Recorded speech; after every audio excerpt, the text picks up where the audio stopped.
Get your pen and write your story all over again. And this time, learn the lessons, motivate others, and share that inspiration. Dear Max FM with DJ Chini. Dear Max FM, I still remember the day nung nasa high school ako. Feeling ko that time, I owned the school. Parang akin ang mundo. Parang ako ang may-ari ng eskwelahan. Napaka-confident, mayabang ang dating. Babaeng babae pero ang lakas ng appeal. Yun ang sabi nila. Ang yabang lang, no? I was only 14 that time. And I had already established myself as one of the mean girls. Bully. Napaka-bully ko nung high school. Alam mo yung I love being the center of attention. And I would do whatever it took to stay there. Minamak ko yung mga classmates ko. Nagsaspread rumors ako. Tapos hindi ko kinakaibigan yung hindi fit sa circle ko. Kami yung group ng mga kababaihan na lahat na lang pinipintasan. Kung walang mapintas, maghahanap ng maipintas. Para mapagchichismisan lang. Especially sa isang girl na itago natin sa pangalang Pia. Mahiyain, tahimik. So ako naman ito, sinamantala. I took great pleasure in making her life miserable. I would tease her about her glasses. Yung kanyang buhok na sobrang dry. Yung kanyang pananamit na sobrang baduy. Tinatawag ko siya na nerd, freak. Tapos pinagtatawanan namin. Inuutusan sometimes dahil kapag hindi sumunod, lagot siya. Tapos sinatawag ko siya sa kung ano-ano mga pangalan. Basta ayoko nang maisip pa. But it wasn't just verbal bullying, ha? Talagang napaka-bully ko. I would also physically intimidate her. Pinupush ko siya. Bigla na lang siyang nadadapa. Yung buhok niya na taling-tali, tinatanggal ko. Tapos biglang bubuhaghag. Tapos ninanakaw ko pa ang lunch niya. Pati pang merienda, pera niya. Katuwaan lang. Tapos iiyak yan sa sulok. Tatahimik. Without knowing na ako ang kumuha. Tapos ibabalik ko naman. Pero ang sinasabi ko, ibili mo ng merienda namin. Yung pera mo. Ganon ako. Kalupit. There was another classmate I bullied. A boy na itago na lang natin sa pangalang Axel. Ang taba-taba niya. Tapos meron pa siyang balat sa mukha na tinutubuan ng buhok. I would constantly tease him about his appearance. Calling him like fatty, piggy, pizza face. Well, napapailing na lang ako pag nare-recall ko yun. Tapos, pag mga grouping sa school, dapat hindi sila kasali sa aming grupo. I would make fun of him in front of our classmates. Wala akong pakialam kung sinong masasaktan, kung sinong masasagasaan. Sinasabi nilang bully ako. Well, tanggap ko naman. At ikinasisi ako yun. Takot silang lahat sa akin. But one day, nakita ko si Axel. Umiiyak dun sa sulok ng room.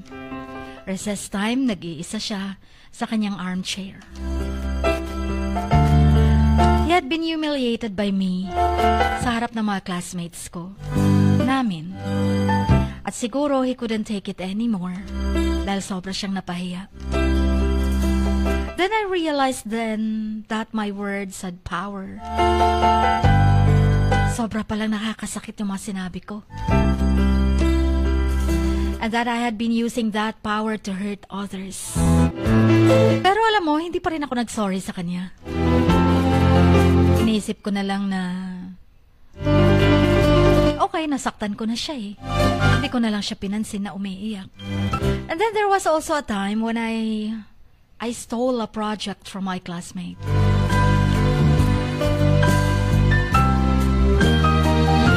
Maalala ko, Emily pangalan niya.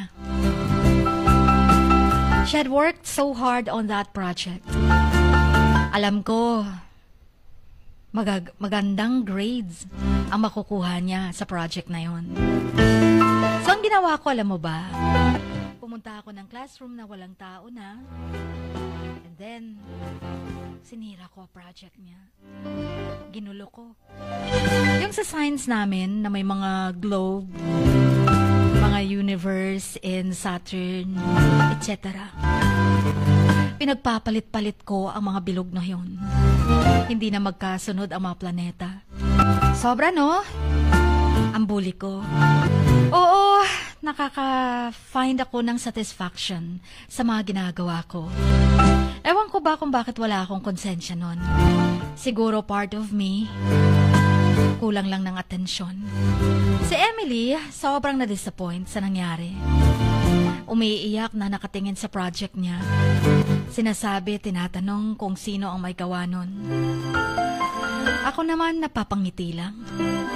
Wala akong pakialam kung anong nararamdaman niya that time.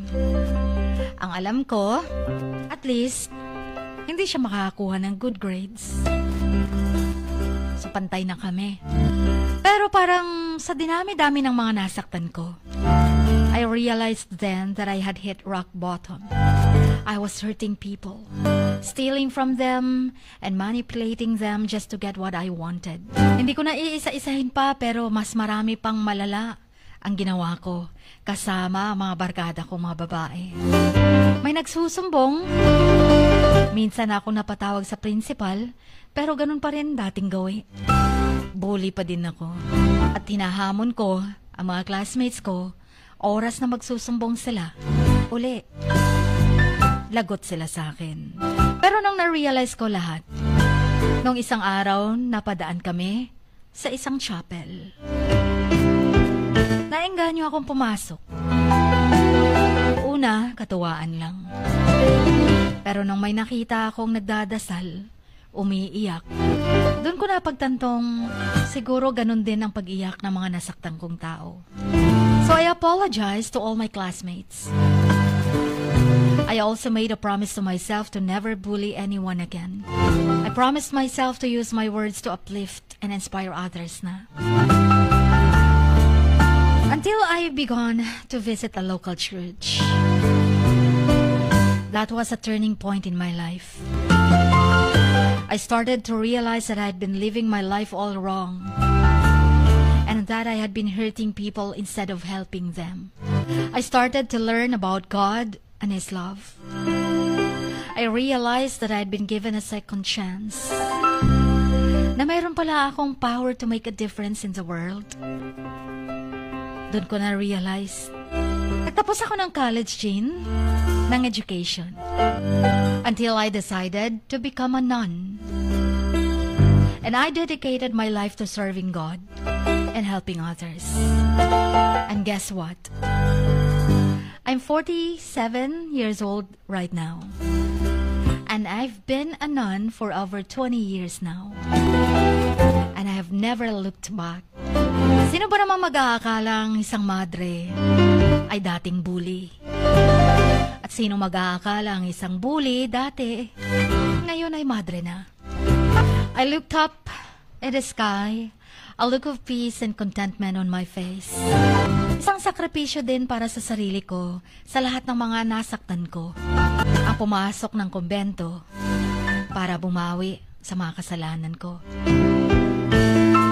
But I'm grateful for my past because it has taught me the value of compassion, empathy, and kindness. I'm also grateful for my present because it has given me the opportunity to serve others and to make a difference in the world. Bilang isang madre. Now my heart is smiling Minsang narinig ko ang iba't ibang stories sa Max FM at naengganyo akong magsulat dito upang kapulutan ng aral, especially sa mga bully na pwede pa palang magbago, katulad ko.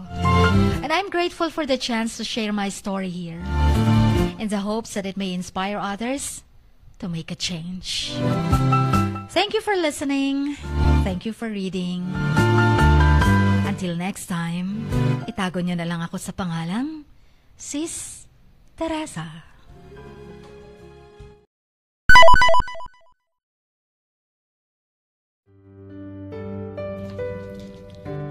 Sa bawat pagluha mo, may nakatagong kwento. Sa bawat ngiti mo, may gustong sabihin ang puso mo. At sa likod ng iyong halakak at maging sa pagkabiko mo, may mensaheng nakabalot sa iyong pagkatao. At ang tanging nais mo lamang ay mapakinggan ang mga ito ng buong mundo. Dear Max FM with DJ Chini. Life has got all those twists and turns. Stand up for what you believe in. What lies behind you and what lies in front of you pales in comparison to what lies inside of you. Dear Max FM with DJ Chini. Sabi nga nila, ang pagsusulat kapag masyado mong diniinan hanggang sa susunod na pahina ay nagmamarka. Katulad ng pagmamahal, kapag masyado mong ibinigay ang lahat, yung sakit na gawa ng nakaraan, dala pa rin hanggang kasalukuyan. Dear Max FM, you own your story and you are the author of your own book of life. Don't let others write your script, but let others hear your story and make them inspired. Kaya sumulat na, maging bahagi ng aming programa, Dear Max FM with DJ Chini, tuwing Lunes hanggang Biyernes, 1:00 hanggang 3:00 ng hapon sa Max News FM, Sock Sargent. Love, life, and lessons from the past, only at Dear Max FM with DJ Chini.